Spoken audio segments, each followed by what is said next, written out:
Hello दोस्तों, आपका study with Hemant YouTube channel में बहुत बहुत स्वागत है। देखिए, ये जो डेली 11 बजे रात को क्लास चलेगी, ये प्रीमियर क्लास होगी, आधे घंटे की क्लास होगी। और इसमें जीके जीएस के ऐसे प्रश्न जो पिछले किसी भी एग्जाम में पूछे जा चुके हैं, किसी भी, चाहे वो आपका एसएससी हो, रेलवे का एग्जाम हो, या कोई भी एग्जाम हुआ है जो जीके जीएस के प्रश्न पूछे गए हैं, उनका जो किरण की बुक आती है, उस बुक के सारे क्वेश्चन जो है मैं थोड़ा जल्दी जल्दी कराऊंगा। मतलब अब पहले से वीडियो अपलोड हो चुका है, लेकिन इस बार क्या किया हूँ, 4-5 वीडियो को एक साथ मर्ज करके जो क्लास है वो काफ़ी लंबी बना दी गई, जिससे आपका क्वेश्चन जो है थोड़ा जल्दी जल्दी कवर हो। तो आप इस वीडियो को ज़रूर देखिएगा पूरा। और प्लीज़ मैं आपसे रिक्वेस्ट करूंगा, अगर वीडियो पसंद आती है तो लाइक ज़रूर करना और बेल आइकन को क्लिक करके सब्सक्राइब चैनल को ज़रूर कर लीजिएगा, ऐसी कई वीडियो देखने के लिए।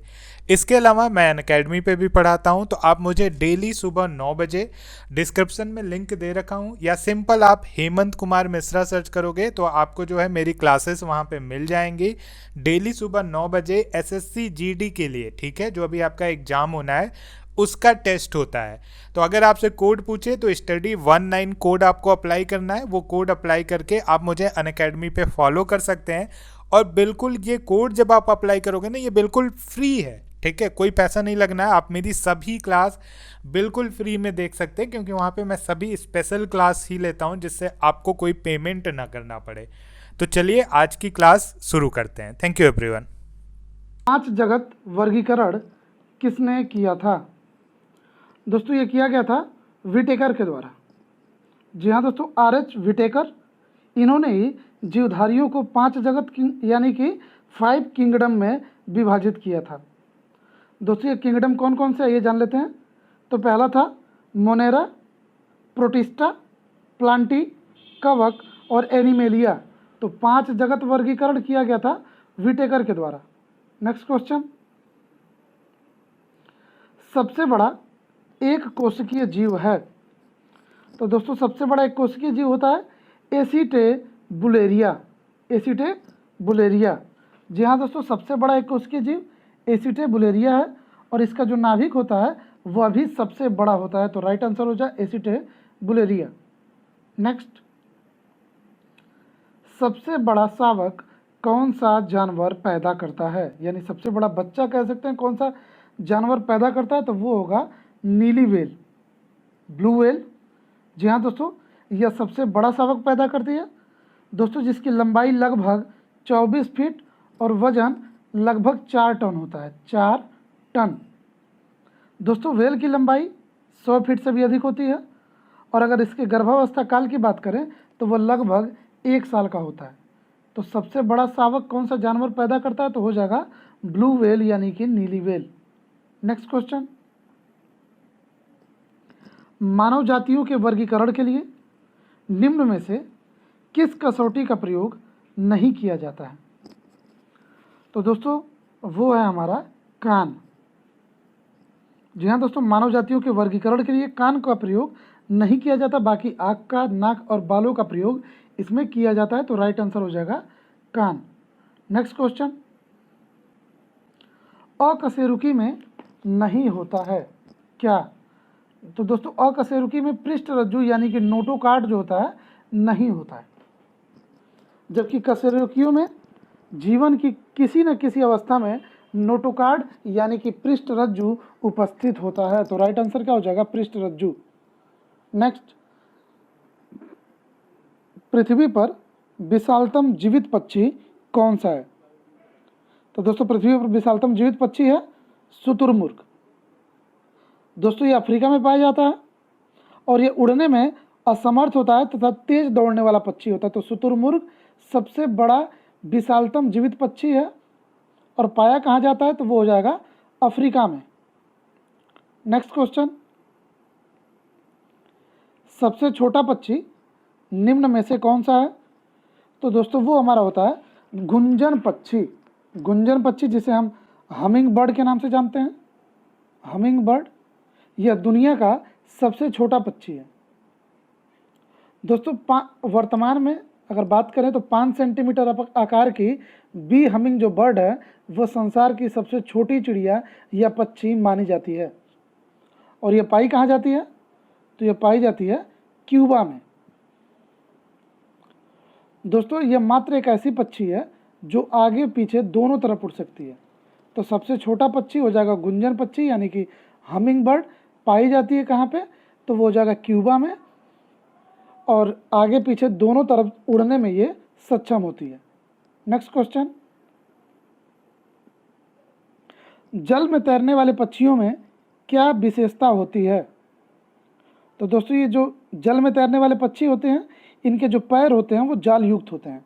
तो यानी कि जाल युक्त पैर इनकी विशेषता होती है। जैसे बत्तख, राजहंस आदि जो पानी में तैरने वाले पक्षी होते हैं, इनमें परांगुलियाँ आपस में जाल द्वारा जुड़ी रहती हैं। यानी कि जितनी भी इनकी अंगुलियाँ होती हैं पैरों की, वो जाल के द्वारा एक दूसरे से जुड़ी रहती हैं, और जाल युक्त पैर द्वारा इन्हें तैरने में मदद मिलती है। तो राइट आंसर हो जाएगा जाल युक्त पैर। नेक्स्ट क्वेश्चन, कपोत दुग्ध कौन उत्पन्न करता है? तो दोस्तों कपोत दुग्ध उत्पन्न किया जाता है पक्षी के द्वारा। बेसिकली कबूतर के लिए बोला गया है। दोस्तों पक्षियों के द्वारा यानी कि कबूतरों द्वारा उत्पन्न किए जाने वाला एक स्राव होता है जो बिल्कुल दूध के जैसा होता है। तो इसीलिए इसे कपोत दुग्ध कहते हैं। इसीलिए इसे कपोत दुग्ध कहते हैं। तो किसके द्वारा उत्सर्जित किया जाता है, उत्पन्न किया जाता है? तो राइट आंसर होगा पक्षियों के द्वारा। नेक्स्ट, संसार की सर्वोत्तम दुधिया नस्ल कौन सी है? तो दोस्तों वो हमारा होलिस्टीन फ्रीजियन। जी हाँ दोस्तों, यह संसार की, ये सबसे पहले बता दें ये है क्या? तो यह गाय की एक नस्ल है जिसे हम होलिस्टीन फ्रीजियन के नाम से जानते हैं, और यह दुनिया की यानी कि संसार की सर्वोत्तम दुधिया नस्ल मानी जाती है। यानी कि यह सबसे अधिक दूध उत्पादन करने वाली गाय है। तो राइट आंसर हो जाएगा होलिस्टीन फ्रीजियन। नेक्स्ट क्वेश्चन, निम्नलिखित में से कौन सा जंतु पराश्रव्य ध्वनि को सुन सकता है? तो दोस्तों ये होते हैं चमगादड़, जो पराश्रव्य ध्वनि को सुन सकते हैं। तो राइट आंसर हो जाएगा हमारा चमगादड़। दोस्तों जो चमगादड़ होता है यह कार्डेटा संघ से संबंधित है। तो राइट आंसर हो जाएगा चमगादड़। नेक्स्ट, प्राणियों के वैज्ञानिक नाम लिखने में प्रयुक्त भाषा कौन सी है? तो दोस्तों वैज्ञानिक नाम लिखने में हम लैटिन भाषा का प्रयोग करते हैं। नेक्स्ट क्वेश्चन, निम्नलिखित में से कौन भारत का राष्ट्रीय जलीय जीव है? तो दोस्तों गंगा सुंस या फिर गंगा नदी की जो है डॉल्फिन, यानी गंगा डॉल्फिन को ही हम राष्ट्रीय जलीय जीव का दर्जा दिए हैं। तो गंगा में पाई जाने वाली सुंस, जिसे हम गंगेटिक डॉल्फिन कहते हैं, यह भारतीय का राष्ट्रीय जलीय जीव है। दोस्तों गंगा नदी के जल की शुद्धता को प्रदर्शित करने वाली यह मछली होती है, कह सकते हैं, क्योंकि यह जो गंगा डॉल्फिन है यानी कि जो डॉल्फिन होती है ये शुद्ध जल में ही रह सकती है। तो अगर गंगा नदी में रहती है तो यह दर्शाती है या फिर यह प्रूफ करती है कि जो गंगा नदी है वो शुद्ध नदी है। तो यानी कि शुद्धता को भी दर्शाती है। तो भारत का राष्ट्रीय जलीय जीव तो हो जाएगा गंगा नदी की डॉल्फिन। नेक्स्ट, हरित ग्रंथियाँ किससे संबंधित हैं? दोस्तों हरित ग्रंथियाँ संबंधित हैं उत्सर्जन से। दोस्तों हरित ग्रंथियाँ एक जोड़ी की संख्या में कुछ जलजीवों में उपस्थित रहती हैं। ये कीड़ों के स्पर्श सूत्र के आसपास खुलती रहती हैं। तो हरित ग्रंथियाँ संबंधित हैं उत्सर्जन से। नेक्स्ट, सांप, कछुआ, छिपकली तथा मगरमच्छ जंतु किस श्रेणी में आते हैं? तो दोस्तों यह सरीसृप श्रेणी में आते हैं। यानी कि सांप, कछुआ, छिपकली, मगरमच्छ ये सभी सरीसृप यानी कि रेप्टिलिया वर्ग के अंतर्गत आते हैं। और इस वर्ग के जंतुओं की जो त्वचा होती है वो सूखी, खुरदरी तथा इस पर प्रायः जो है हार्नी सल्कों का बाह्य कंकाल होता है। तो राइट आंसर हो जाएगा सरीसृप। नेक्स्ट क्वेश्चन,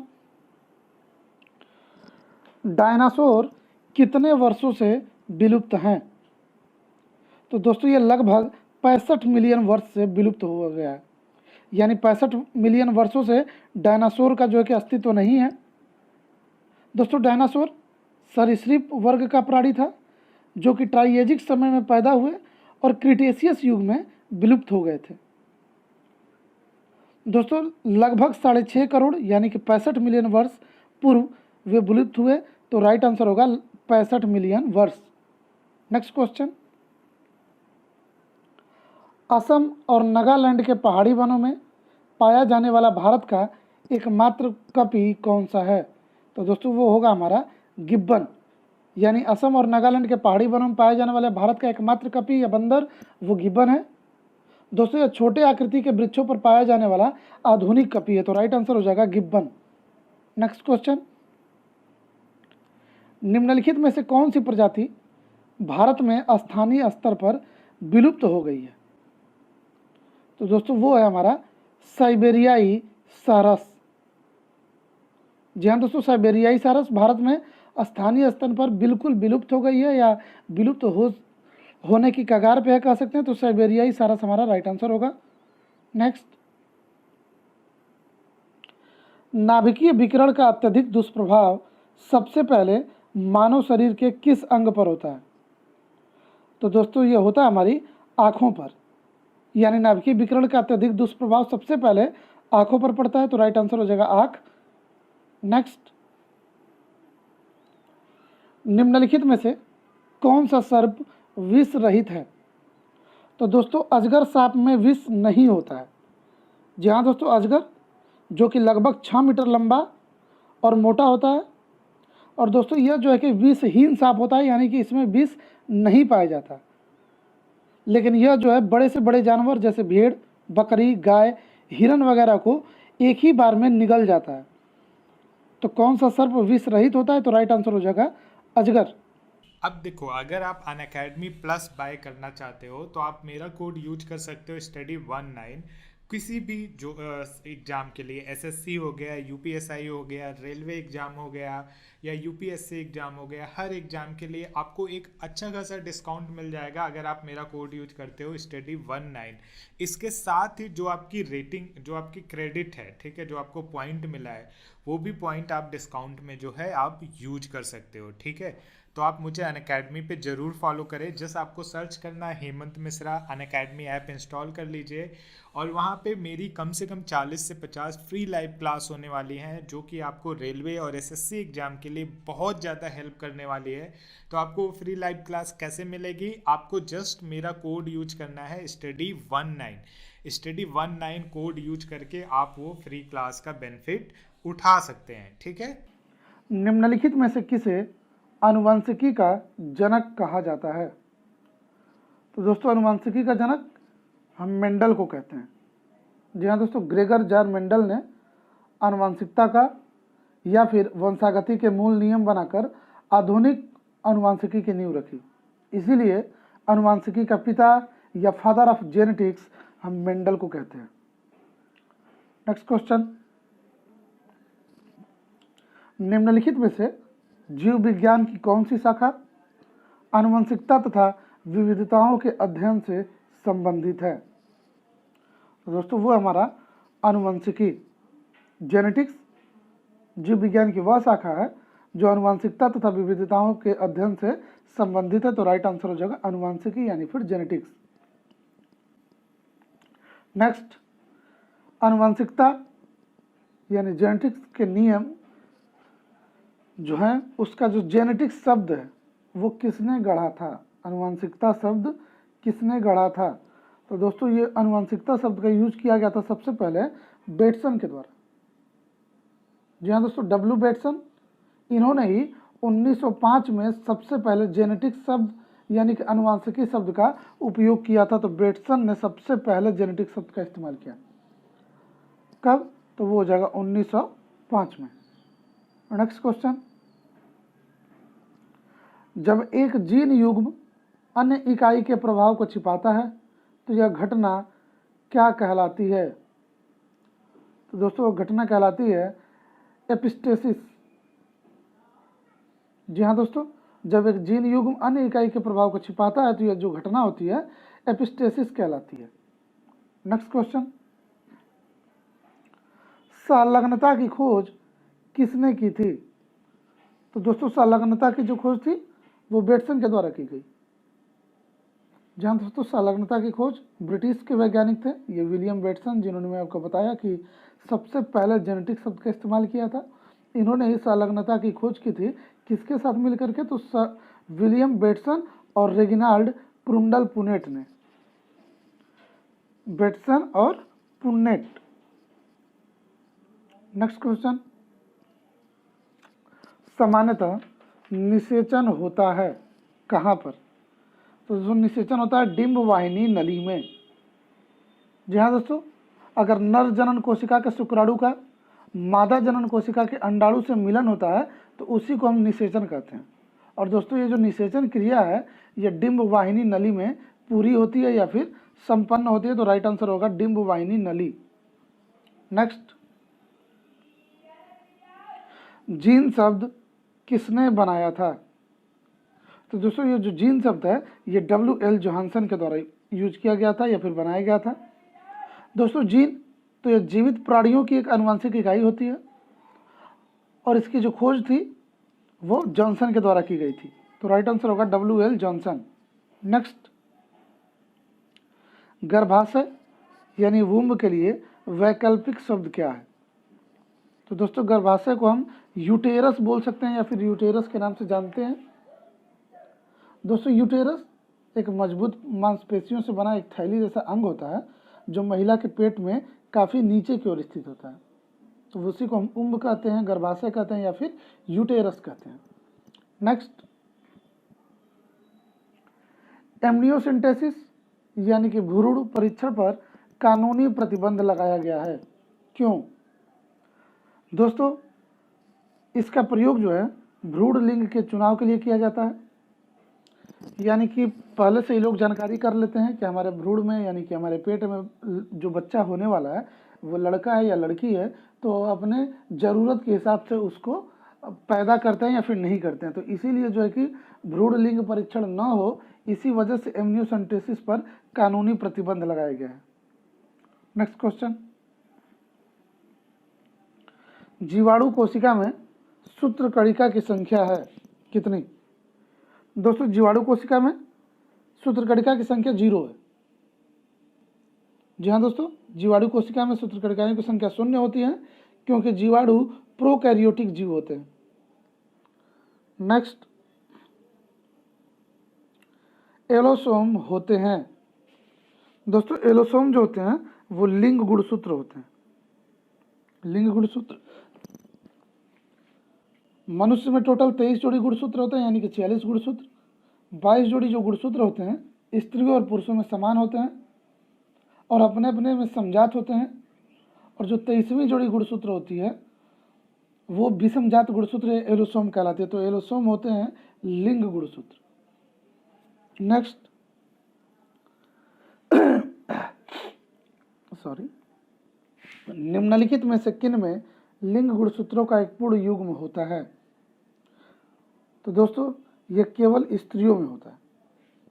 जी हाँ दोस्तों, मैंने आपको बताया कि मानव में टोटल 23 जोड़ी गुणसूत्र पाए जाते हैं जिसमें 22 जोड़ी ऑटोसोम, जबकि 23वां जो जोड़ा है वो एलोसोम होता है यानी कि लिंग गुणसूत्र कहलाता है। दोस्तों स्त्री में गुणसूत्रों का पूर्ण युग्म होता है यानी कि जो दोनों एक्स होते हैं, लेकिन पुरुष में जो 23वां जोड़ा है उसमें एक एक्स होता है तो दूसरा वाई गुणसूत्र होता है। तो किन में लिंग गुणसूत्रों का एक पूर्ण युग्म होता है? तो हो जाएगा केवल स्त्री में। क्यों? क्योंकि ये एक्स एक्स होता है। नेक्स्ट, शिशुलिंग किसके गुणसूत्रीय योगदान पर निर्भर करता है? तो दोस्तों ये होता है पिता के गुणसूत्रीय योगदान पर। जी हाँ दोस्तों, मैंने आपको बताया कि 23वां जो जोड़ा होता है गुणसूत्र का वह एलोसोम होता है यानी लिंग गुणसूत्र कहलाता है। दोस्तों स्त्रियों में 23वां जोड़ा एक्स एक्स होता है और पुरुषों में यह एक्स वाई होता है। अगर निषेचन के बाद अगर स्त्री का एक्स और पुरुष का एक्स मिले तो संतान होने वाली लड़की होगी, और अगर स्त्री का एक्स और पुरुष का वाई मिले तो होने वाली संतान लड़का होगा। तो दोस्तों आप देख रहे हैं कि किसी भी हालत में ये पिता के गुणसूत्र पर डिपेंड करता है, तो हम ऑप्शन ए लेंगे यानी कि पिता। नेक्स्ट क्वेश्चन, डाउन सिंड्रोम वाले व्यक्ति अपरिहार्य रूप से किससे ग्रस्त हो जाते हैं? दोस्तों ये हो जाते हैं अल्जाइमर रोग से, यानी डाउन सिंड्रोम को हम मंगोली जड़ता भी कहते हैं।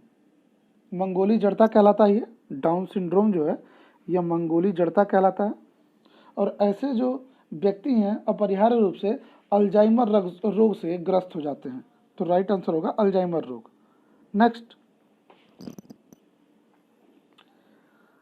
डीएनए परीक्षण विकसित किया गया था किसके द्वारा? तो दोस्तों ये विकसित किया गया था डॉक्टर एलेक्स जेफरीज द्वारा।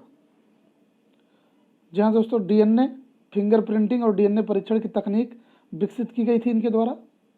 दोस्तों फॉरेंसिक साइंस में इसका उपयोग पुलिस द्वारा जासूसी कार्य और अपराधियों की पहचान करने में किया जाता है। तो डीएनए परीक्षण विकसित किया गया डॉक्टर एलेक्स जेफरीज द्वारा। नेक्स्ट, डीएनए संरचना का सही मॉडल किसने बनाया था? तो दोस्तों ये शुरू किया गया था वाटसन और क्रिक के द्वारा। जी हाँ दोस्तों, इसका प्रतिपादन इन्होंने 1953 में किया था, जिसे हम डीएनए का डबल हेलिक्स मॉडल भी कहते हैं। तो डीएनए संरचना का सही मॉडल वाटसन और क्रिक के द्वारा प्रतिपादित किया गया था 1953 में। नेक्स्ट, अंगुली लेखन विज्ञान को सामान्यतः किस नाम से जानते हैं? तो दोस्तों ये कहलाता है अंगुली छाप। जहाँ दोस्तों अंगुली लेखन विज्ञान को हम अंगुली छाप नाम से जानते हैं। इसकी जो प्रयोगशाला है यह हैदराबाद में स्थित है। पूछ लेता है कभी कभी प्रयोगशाला कि अंगुली लेखन विज्ञान की जो एक प्रयोगशाला कहाँ है, तो वो हो जाएगा हैदराबाद। नेक्स्ट, डीएनए में पाई जाने वाली शर्करा कौन सी है? तो दोस्तों वो हमारी है पेंटोस। जी हाँ दोस्तों, डीएनए और आरएनए दोनों में पेंटोस प्रकार की शर्करा होती है। डीएनए में यह डीऑक्सीराइबोज तथा आरएनए में राइबोज नाम से जानी जाती है। यानी कि डीएनए और आरएनए दोनों में पेंटोस शर्करा पाई जाती है, और डीएनए में हम इसे डीऑक्सीराइबोज तथा आरएनए में राइबोज नाम से जानते हैं। तो राइट आंसर होगा पेंटोस। नेक्स्ट, गुणसूत्रों में होते हैं। दोस्तों गुणसूत्रों में डीएनए और प्रोटीन होते हैं। जी हाँ दोस्तों, गुणसूत्र जो कि सभी वनस्पति और प्राणियों की कोशिकाओं में पाए जाने वाले एक तंतुरूपी पिंड होते हैं, और यह सभी आनुवंशिक गुणों को एक दूसरे में संचारित करते हैं।